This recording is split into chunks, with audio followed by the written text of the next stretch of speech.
G'day guys and welcome to the Hunters Campfire. Pull up a chair, get comfortable and enjoy some great company with Mark, Ian and Jono. Thanks to our friends at SSAA and Beretta Australia, we're here to help you make the most of everything you love about hunting, shooting and the great outdoors.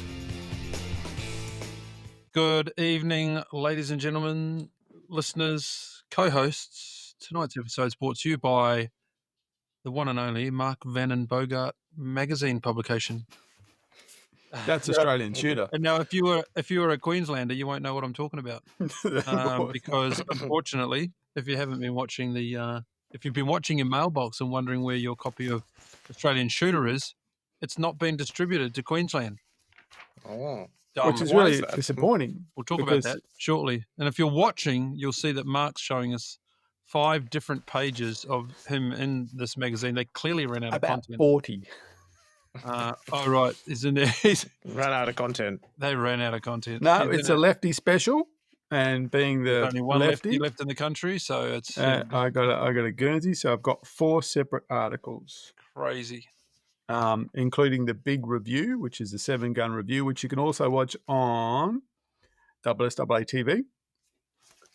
And I wrote 3 other articles, one about my 3006, one about just an introduction to lefty rifles called Welcome to the Leftorium. I'm in this so often. There's so many pictures of me in this one. There we go.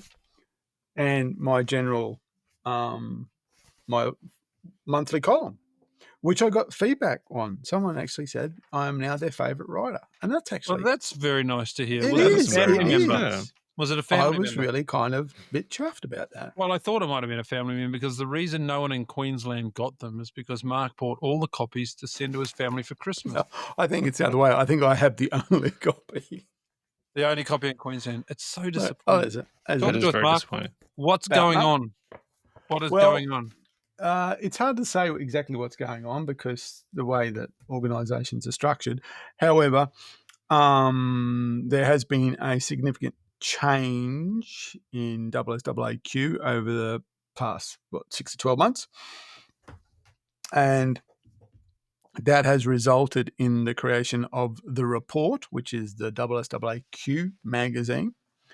Now, my understanding is that the SSAAQ provide the mail-out list for all Queensland members for Australian Shooter. And they're no longer providing that information, which means that there is no mail-out list. So it's a quandary. It's a political quandary, as in it's an internal political quandary.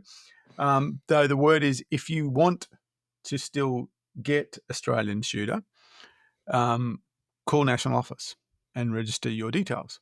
Which I believe you already have done, Ian. As soon as I got the email, I rang them and said, I want to be on that list, and how do I transfer my membership to a national body rather than a Queensland body? And was told, stand by. So there's actually a podcast from SSAA called, I was actually watching it just before. It's not Straight Shooter, it's Shooting Straight, I think. I'm going to find that out right now so I don't get that wrong. And in that that podcast, the national president talks about these things and the desire to provide a way to work out that everyone can get access to that magazine. That's part of the conversation. So does that mean you have to move your membership from a Queensland to a national branch? I don't think anyone knows exactly what that means yet. Okay. Other than that's what they want to do. So I'm assuming that's what it's about. They're trying to figure out how to make that happen. And it's called Shooting Straight, Episode 1. Andrew Judd, who's the national president, he talks to Tom Kenyon, sorry. And there is a bit about the magazine issue. So that is probably it's a conversation, it's a podcast, so you'll get lots of information from it. So that's where we're at the moment. If you want to receive your copy of the magazine as per normal, then make a phone call to 028805 3900. Say that again, 028805 3900. They will pick up the phone and put you on a list, and hopefully you will receive your copy. Yep. But obviously the implications are far more reaching than a magazine. Yeah, so yeah.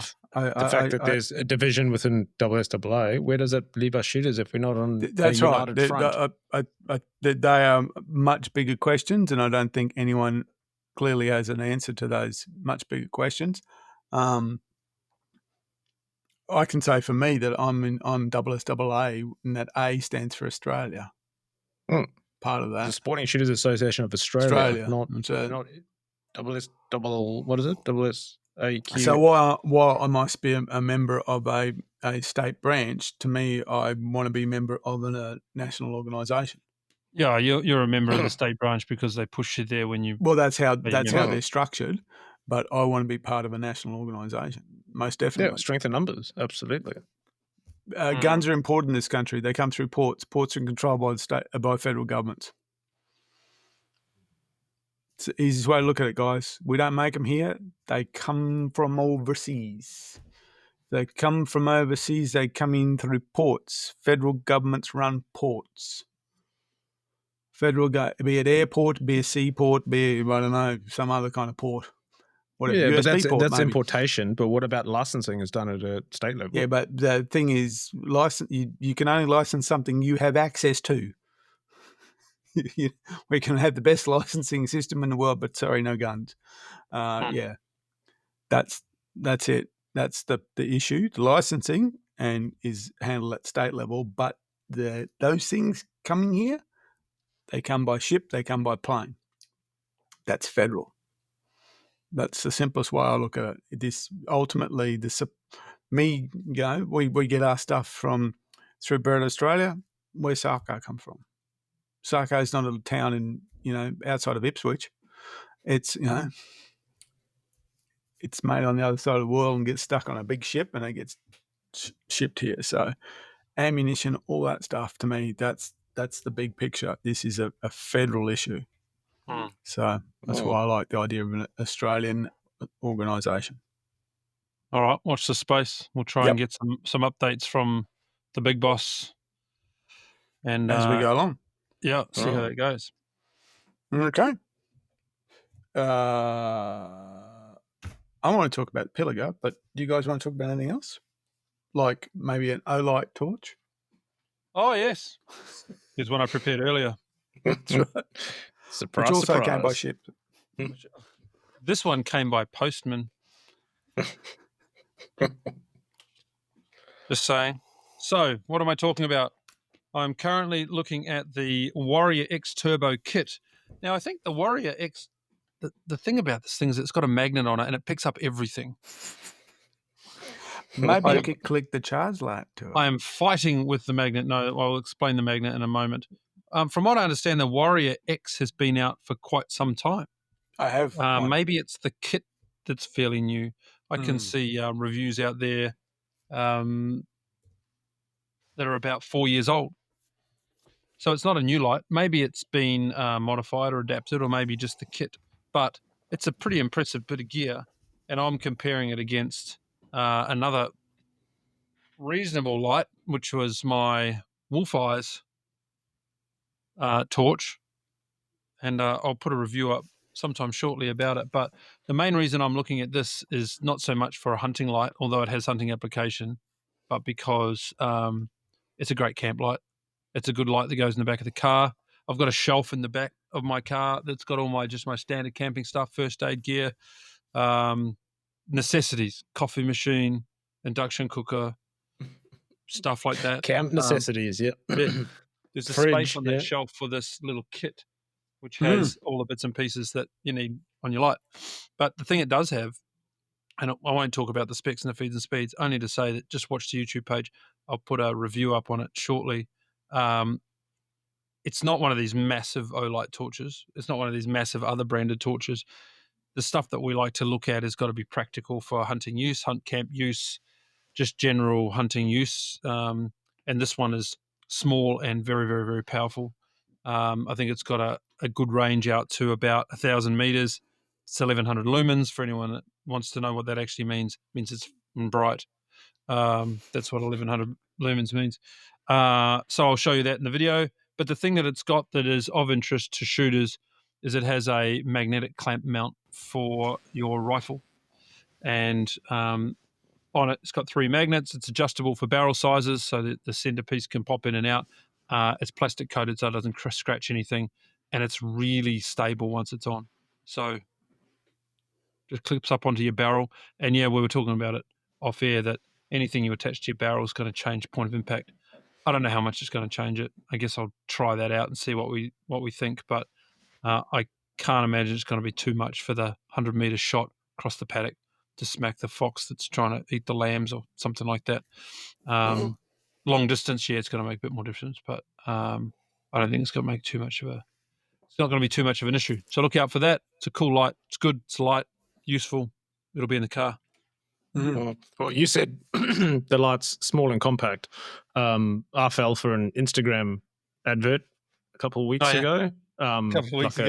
Like a Temu special. You got a Temu one. How tiny is it? Temu special, which was touted as the world's brightest torch. And I thought, oh, that's all right. Didn't cost that much money.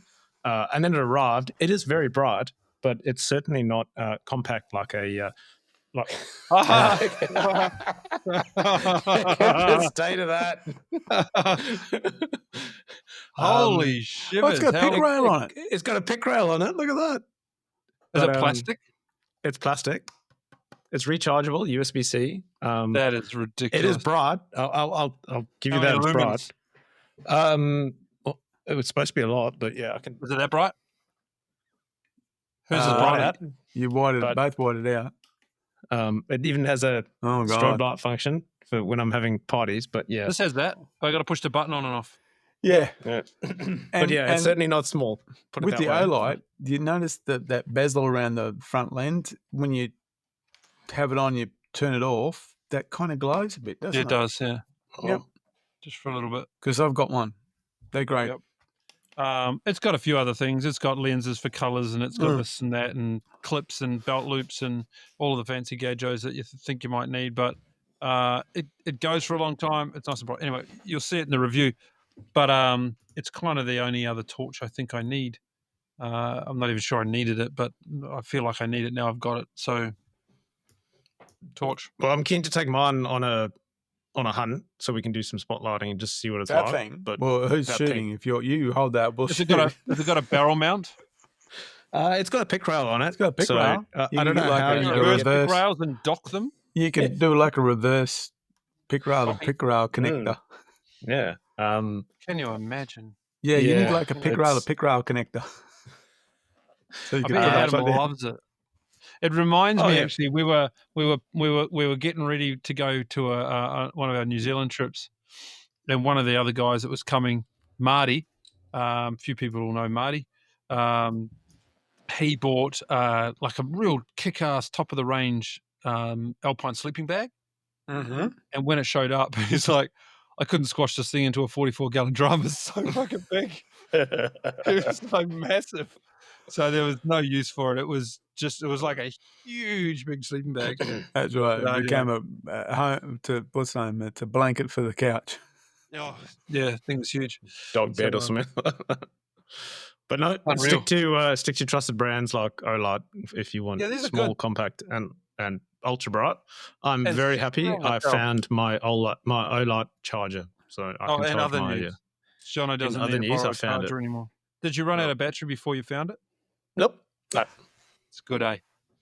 My clip I've had to recharge, but my the clip doesn't have a lot of battery to it. No, but is it the Terum or what is that one? Pre-run. Perrin, not Terum. Perrin. That one I haven't had to charge yet, but I luckily have found the charger. So very happy about it. I run with that Perrin every morning for a couple of hours, and it's I I usually go 5 days on medium brightness before I chicken out and charge it. Because I don't want to be out. I don't want to be out in the dark with no torch. I went 5 nights at full before I had to charge it. 5 nights. Those parents. So I don't put it on low. I just had it on. Yeah. And I was there, so I was the 5th or 6th night I had it charged up. And I had a little lead there with the Blue Eddy, plugged it in, and away we went. It ran and ran. And, and since it was, you didn't have, we did some early starts and, so I was using it a lot. And of course it got dark by 5:30, so we're using it a lot just for anything, cooking a lot. No, it's good. Okay, what else we got? Surfer Pig? So, what do we want to talk about Pilliga? Talk about the Pilliga. Yeah, Surfer Pig. We want to all hear about Surfer Pig. Okay, so I had to read that post about 4 or 5 times before I understood what was going on. It said surf up, dude, and whack him with my surfboard. It's actually a Kira surfboard. I looked at the video that I took. It's actually a Kira surfboard. So, did you not bring the surfboard back? No. Just it's like a one-use projectile. Yeah, it just wasn't for me. Anyway, I thought Surfer Pig might get a bit upset if I took his board. So we just got back from the Pilliga. It's our annual winter hunt, and Facebook tells me this is the 6th year that, this would be the 7th year that I've hunted with my son. So next year he will be, all things going the way they should do. He'll be carrying, or I'll be carrying the firearm with him, but he'll be shooting next year as well. So very excited about that. We had, so there was, in our little group, there was Tim, Graham, Darcy, Simon, myself, and my boy. And there was also a guy, Troy, and his 3 kids in camp. So there was 4 kids in camp, which was really cool. And I believe Alex, who I met last year down there with his son, Connor, they were actually in the Pilliga as well, but we didn't see them, which is not unusual. It's a big place. Mm. So there was a few people there. So we had a great camp, very luxurious, a couple of camper vans, everything you needed. That was very comfortable. We were hunting 5 full days, and being Pilliga, we're after goats and pigs. The pig number's probably the best we've ever seen. I think we had 4 pigs taken over the week. Would have seen at least 20. Lots of goats. Goats are in the big numbers together. So we saw lots of goats, and we were the guys. We kind of were hunting. We all were in Pilliga East, but we hunted different forests, so we could go to different places. And so I was hunting Pilliga West, so I bounced between the east and the west, and that's on the road to where the Pilliga West is where I saw a surfer pig. So this is exactly how it happened. Okay, I'm driving along on this. So when you go we were going to the west via Swages Ball Road, so we're going out through the top rather than through the bottom. So we weren't going all the way down to Pilliga Forest Way and out that way. We were going out through the top. I like it that way because it's less crappy tracks and you get on the bitumen faster. So we're going out through there. And along that road, you get to a place called Green's Corner, which is the start of the private land. And what I mean is you come along and all of a sudden there's just a vacant, empty block, and it's full of kangaroos. And we kept on going. And then you actually go through some farmland, actually literally, no fence farmland. You get out to the road. Coming along, saw the pig in the little bit where it was. Went, oh, dead pig. Got out. There was pig poo on the other side of the track. There was, I'm pretty sure it was human poo near it. There was 2 Tupperware dish lids, but no dishes, just the lids. And a surfboard. It was like, I needed that guy from the CSI that pulls off his glasses when the music goes, How old is your son? Hmm? How old is your son? 12. He would have come up with a narrative. Well, no, everyone came up with it. theory. What was the theory? Give Well, us some my theories. theory was, except for the poo was a bit hard to describe. Oh, no, the pig poo was easy to describe. The human poo, I wasn't sure why it was there next to the pig poo. Unless the pig was going to eat the human poo. Or ate the human that did the poo. No, they didn't see any bones or anything like that. No, the pig wasn't that big. And I'm assuming the Tupperware dishes and the surfboards came down in some flood event previously because they're plastic and ended up in the same place as in the little gully. But it was certainly interesting to see a dead pig in a surfboard. And had the pig been shot, or was it? Yeah, it had been shot. And it'd been dead for a few days. Had a good hold on him. Someone shot him on the road. Had a good hold on him, and so that was really. We went, this is an interesting scene. I mean, I found it, as I said, I found a printer once in Pilliga West in the middle of nowhere, but I couldn't ever. You're like 400 km from the coast as well. Yeah, well, no, it's further than that. Yeah, but it's a long way from the coast, and it's a long way from any road that someone might be carrying a surfboard down. But was there a creek nearby? Yeah, he was in a little creek, and that's what I'm thinking. I think it might have just been, 80 k's in Narrabri when it was a big rain event. There was kids up there in a creek playing around on a surfboard, and the surfboard got away from one of them. And I went, "Oh, the surfboard's going!" And I went, floated down, flow. Ended up down there. Oh, so that was it. That was Surfer Peak, and the other mysterious event was the white fallow, or alpaca, or Sean sheep, or goat. Goat, mate, that's a goat. Or what else have we got? Sean sheep, alpaca, goat, white kangaroo. Someone said Capabiana, but I reckon they were just having a bit of a laugh about that one. Capavaria, what do they call them? Yeah, so for those who want to know, I'll tell you where the deer are in Pilliga, because you can't hunt them. They're in private, or they're in non-hunting zones. So if you leave Pilliga... Leave it alone? So I'm just well, it was on a road for a start. So I'm not going to... It's a fallicorn. Yeah, fallicorn. I like that one. Someone called it the white hart. Oh, I didn't know if that was actually a reference to something. I don't know if that's a reference to something. Must be. Bob called it a unicorn. It's a goat. It's a bloody goat. No, it's a fucking goat. We've all seen That's right. No, it's not a goat, mate. So I actually found that quite interesting. I'm not going to finish that one. It looks like a goat.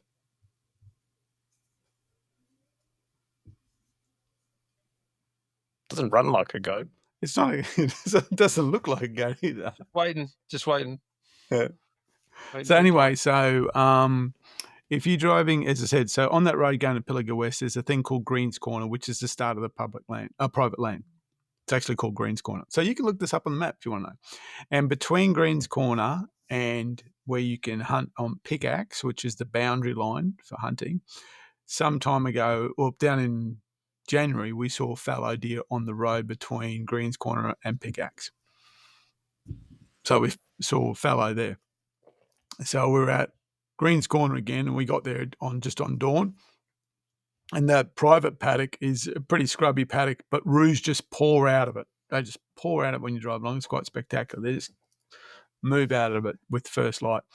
And I looked down one of the tracks because it's a corner, and I saw something. I thought, oh, that's a goat. Nope, that's a deer. And I tried to get the camera out, but I didn't get it out in time, and it moved on. So I went, oh, okay, we saw a deer. So this is the second time I've seen a deer around here. So I was driving along, and I was holding the camera out the window, which someone probably told me I shouldn't be doing. But anyway, I drove along, and we were filming all the roos flying out of the gate, and then that white thing came out, and we went, wah! Did you get any closer to it? Or is it? No, it was 100-something meters away, and the camera was this one. Oh, your Sony one. So I was hanging out. You're convinced it's a deer? Yeah, I am convinced that's a deer. I don't think Hurls is. Look at him. Oh, I don't care. Questioning. That doesn't matter. It's like a goat. Okay, sure. I wasn't there. That's what I was saying. Did you see it any closer than? 100 meters away on a blurry camera. It's like, trying to. No, I didn't look at it through the blurry camera, mate. That's what the blurry camera saw.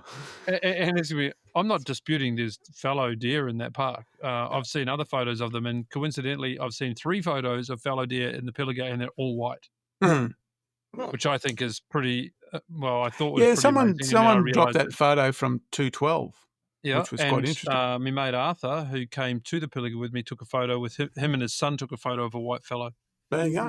In the Pilliga. So I wonder why there's. I got no reason to say it's not. I'm just looking at the picture, thinking it looks and runs like a goat. So maybe it's a goat. Okay. I wonder if it's an escapee from a deer farm or something. 3 different photos over 10 years of a white fallow.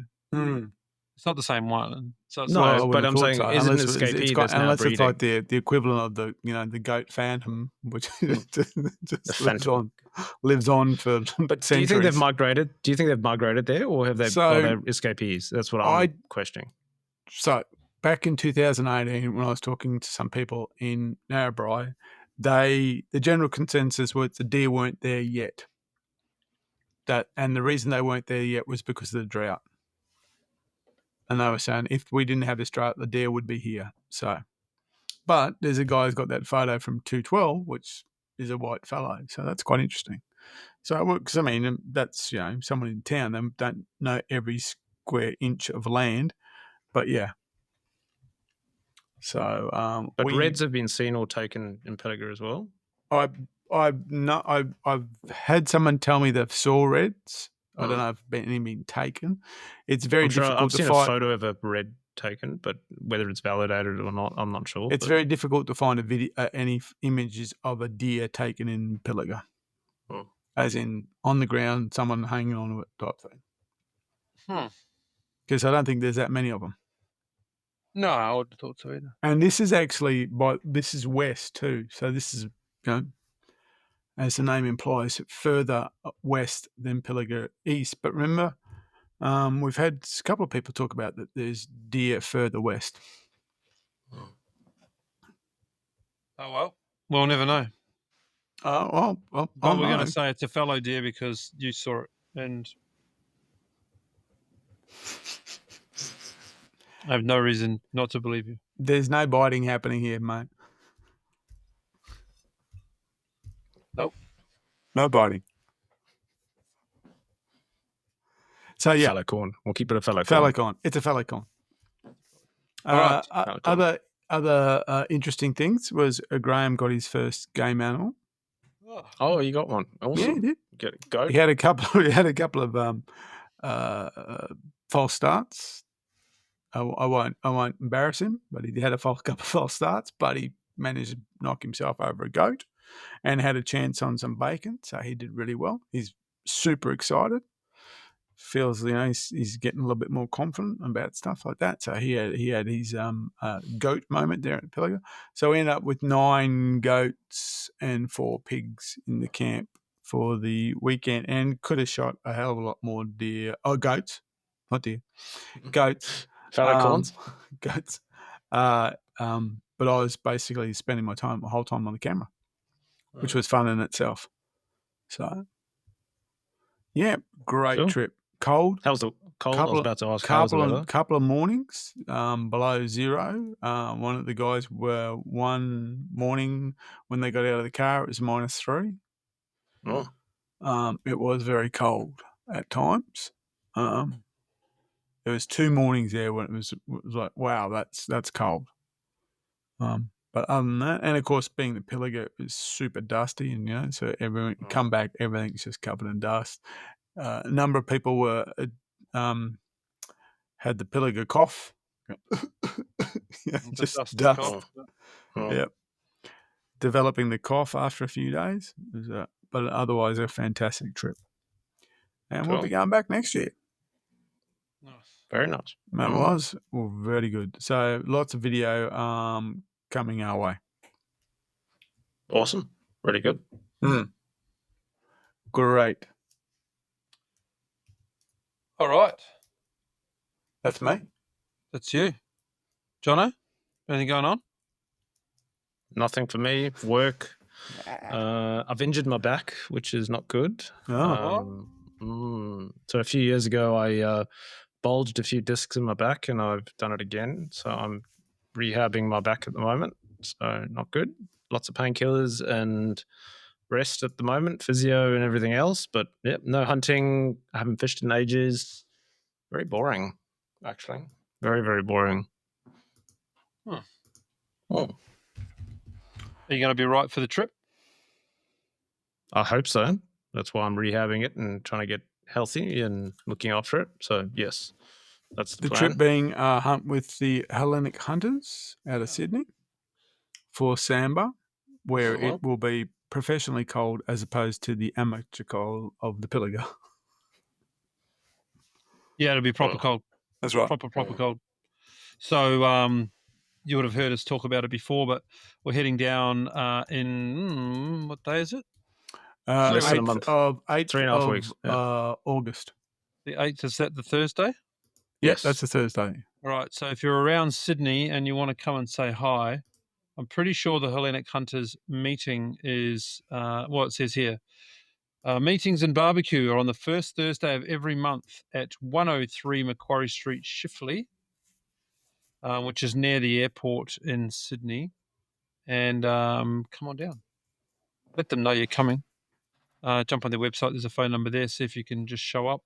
But yeah, come down, have a yarn. We're going to talk about something, give some stuff away, and then disappear for a couple of days into the bush and see if their knowledge and experience can help us get onto some Samba.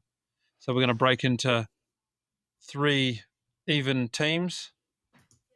One of the Hellenic hunting guys for each of us, and we'll see who can take down the most monstrous stag in the bush first. Even if mine's a hind, I don't care. I just want to get a Samba. That's for me. That's the way, Jono. Aim for the stars, mate. That's it. You do that. Aim low, you'll never be disappointed. That's my motto. It's my motto in life, mate. It's my motto. You need to put that on one of those, inspirational things. It's our next shirt coming out. Aim low, you'll never be disappointed. There we go. Yeah.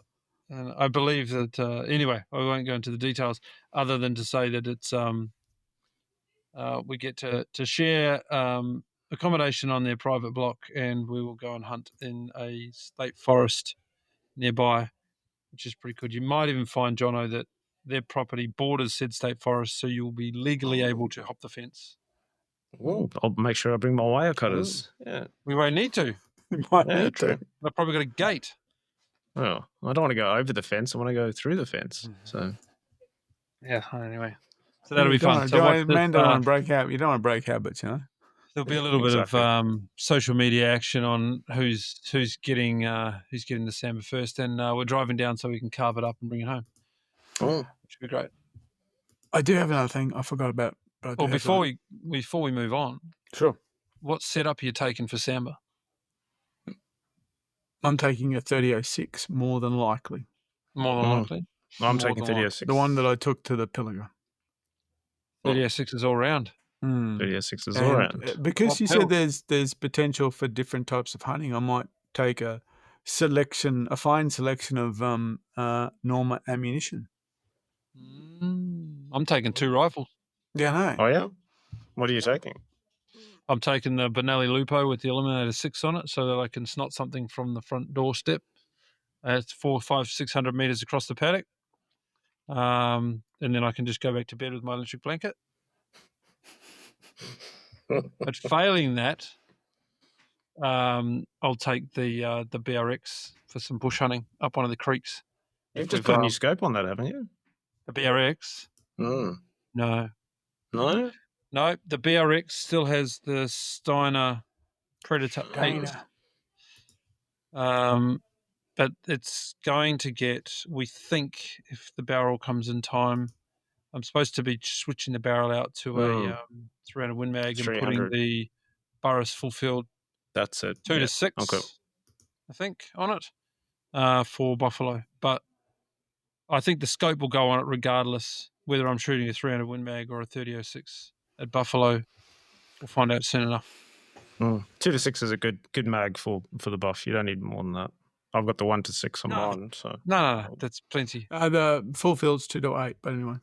2 to 8. There might have been a mix-up in communications, and for some reason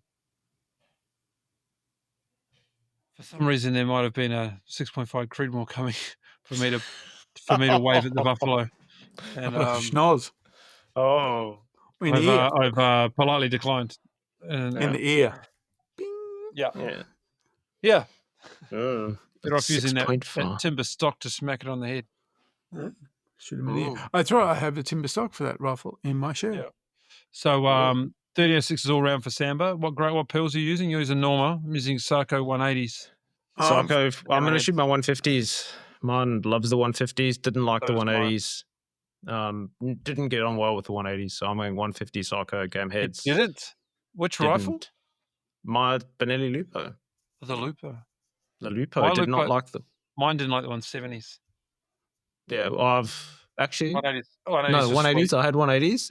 The 150 Sarco Powerheads, loves them. Super accurate. That's what I shot my stag with this year.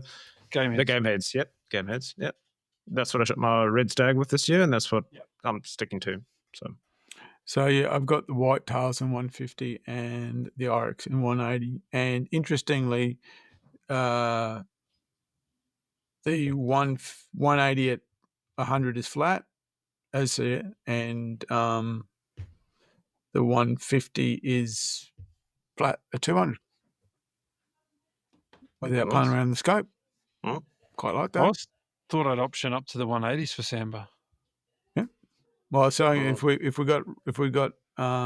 saying we're shooting at range, I'm gonna see how it is. So, but if it's close quarter stuff, 0 to 100 with the 180s.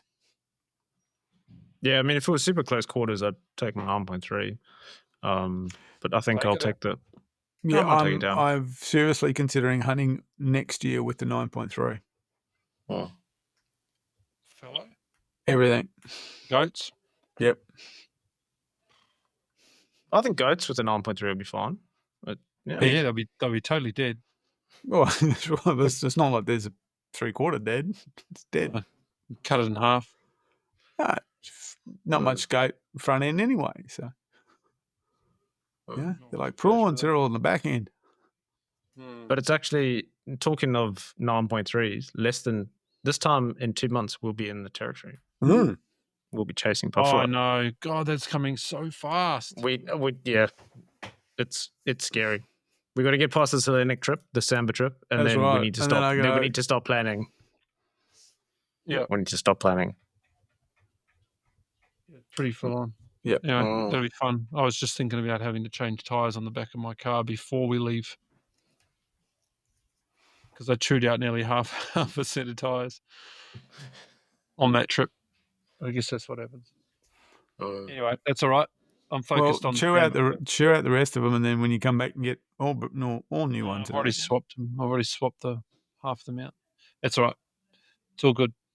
What else do we want to talk about? Interesting thing. Okay. So I was down, as I said, hunting in the Pilliga with my son, and we were bouncing along the track, just looking around and stuff. And there was a guy up front. I at first thought he was a hunter because he had like a blaze lid on. Got up close. It was a hard hat with for a chainsaw, so I had the earmuffs built in. And he saw me, and I saw him, and he kind of grinned and said, "Oh," and I said, "How you going?" He goes, "Go," and he said, "I'm borrowing some firewood." Borrowing it. Borrowing firewood. And I kind of went, "Okay, mate, sure." I don't know who you are. I don't know what permits you got on that. And so we got to talking, and this guy worked for forestry for years, and he did various things, and he was telling me about what kind of wood to burn and what not to burn and things like that, which was very interesting. And then he said something. So we got, he said, "What are you doing?" And he said, "Oh, well, we're hunting, goats and pigs." And so I haven't had much luck on the bacon. And he goes, I said, they're pretty frisky in here. He goes, "Yeah, most of the locals chase them." And he goes, and then he said something really interesting because he's looking at me and Elias. He goes, "You guys are doing the right thing because we're all blazed up." And I went, oh, okay, sure, that's an interesting observation. And then a couple of days later, we're driving down the Barradine Road, and a police car went past, and they looked at us, and we were all in blaze, and they gave us a nod. I went, oh. And I thought, if you wear blaze, it's obvious you're doing the right thing. Yeah. You're not trying to, you're actually not trying to sneak. You're doing the complete opposite. You're saying, look at me, I'm doing the right thing.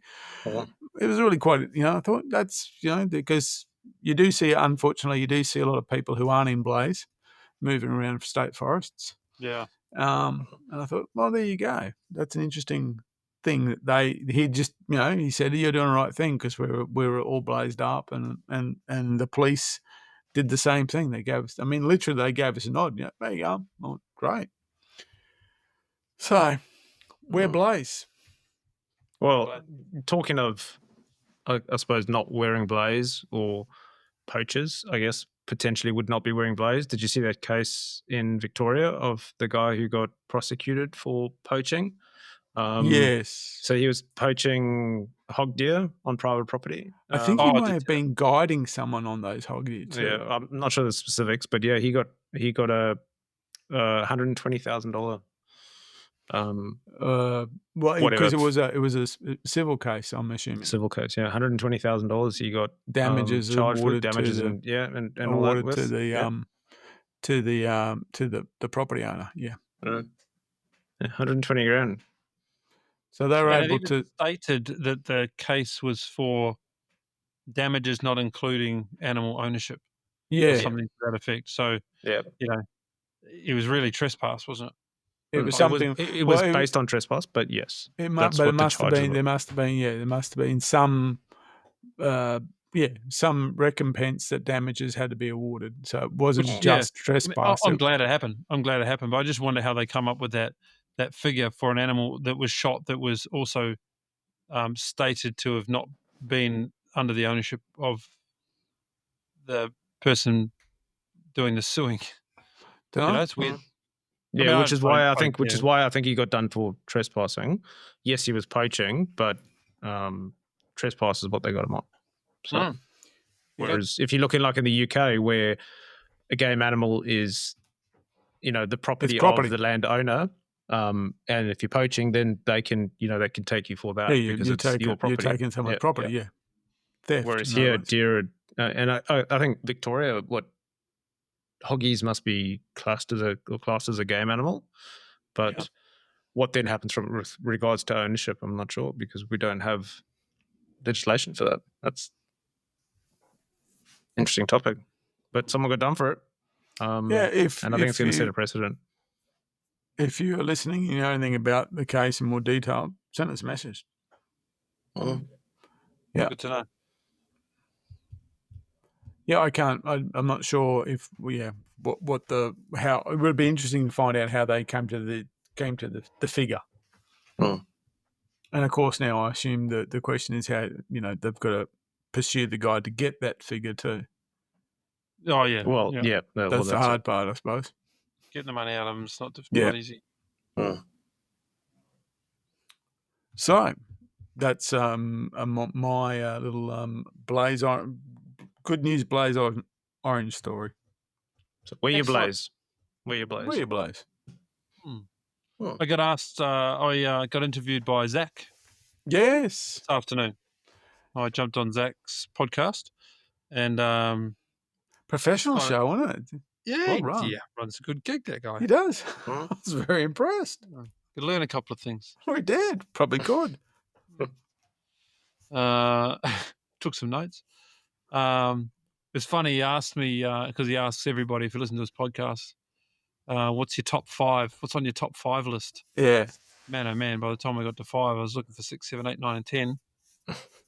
Not that I'm greedy, but it was quite interesting trying to figure out what would be what's your top 5 forget the money all-time hunt, Jono?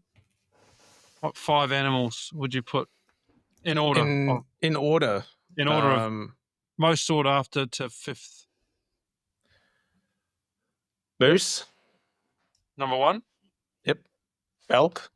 I had elk first. Yeah. Cape buffalo.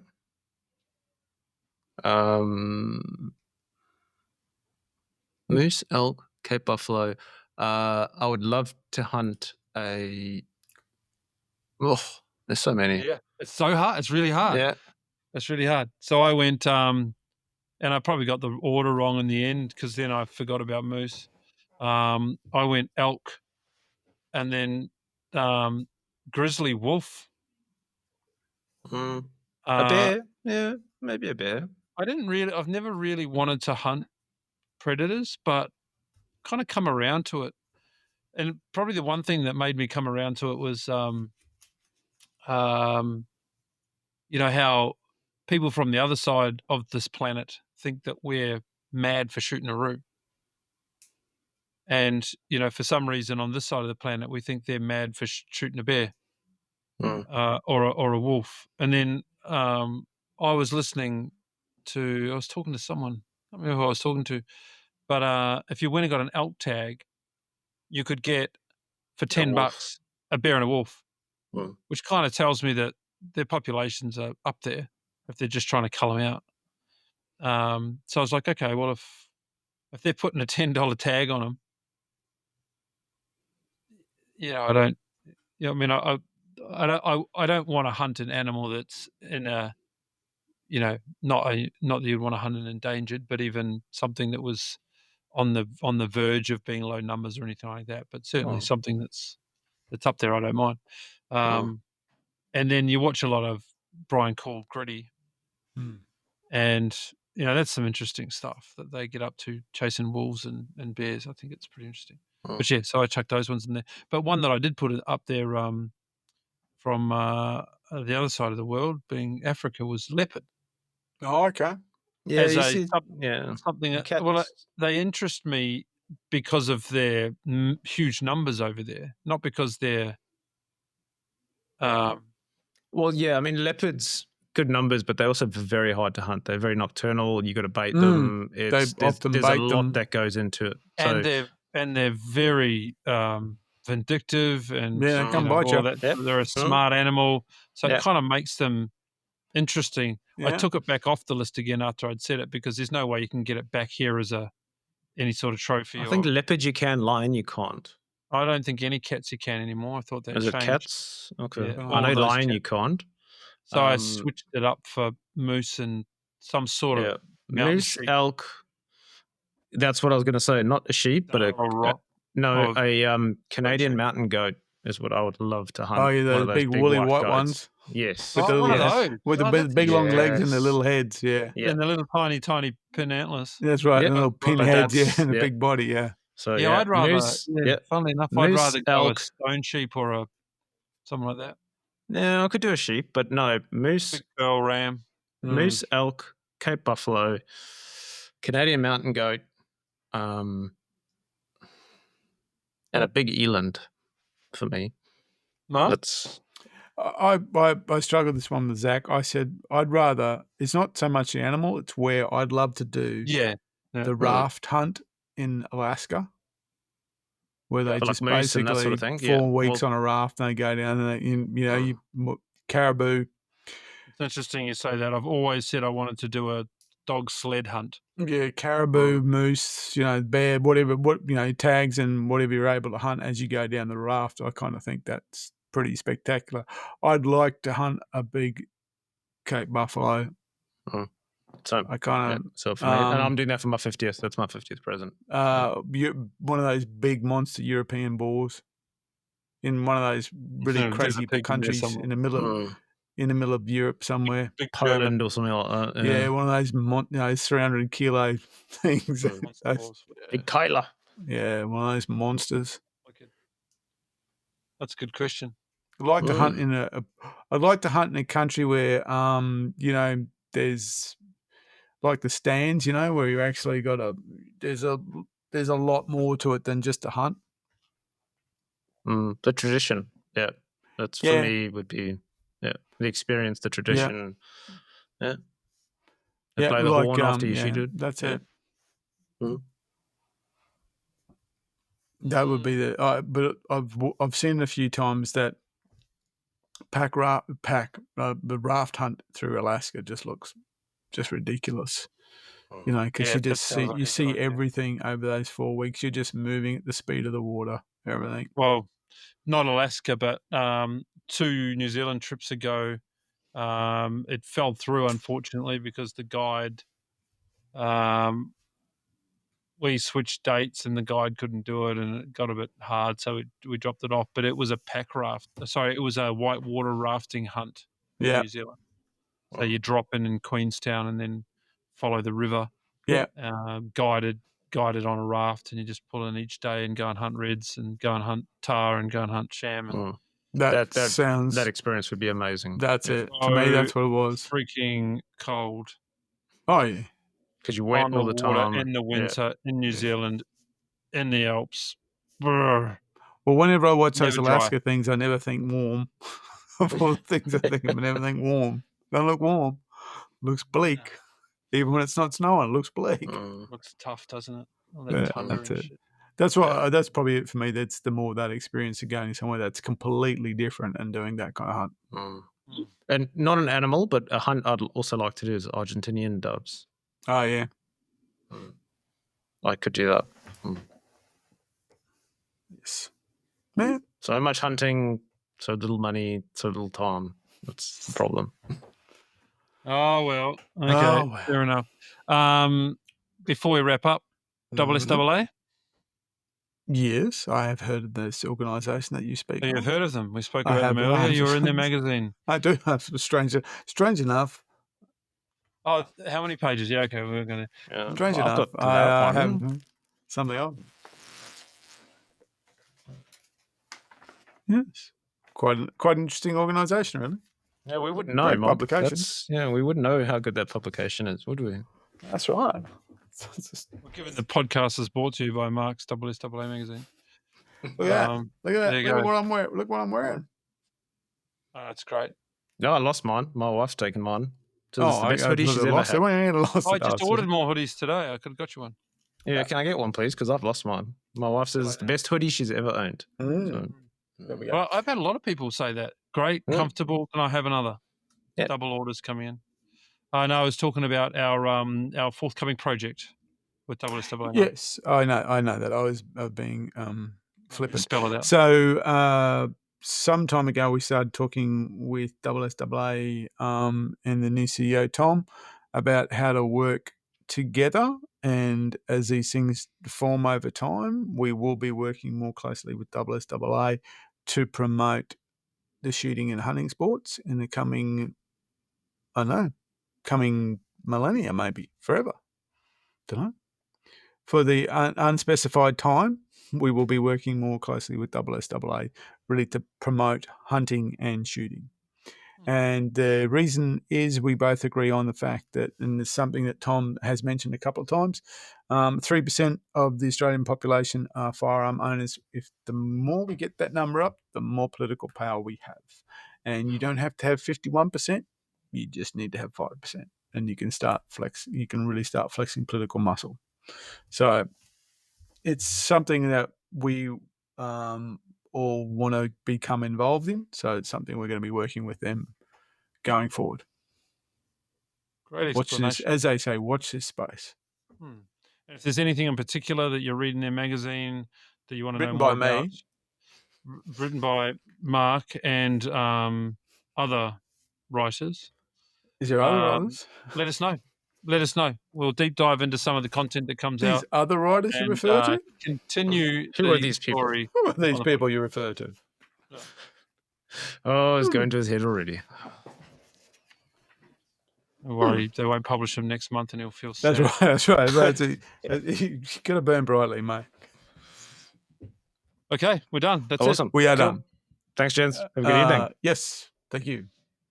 And good evening. Well, guys, that's it from us here at the Hunters Campfire. We hope you had a laugh, learned something new, and feel a bit more fired up about your hunting, shooting, and outdoor adventures. With a big shout out to SSAA and Beretta Australia, whether you're out in the bush or swapping yarns around the campfire, remember, stay wild, stay curious, and make sure to stay safe.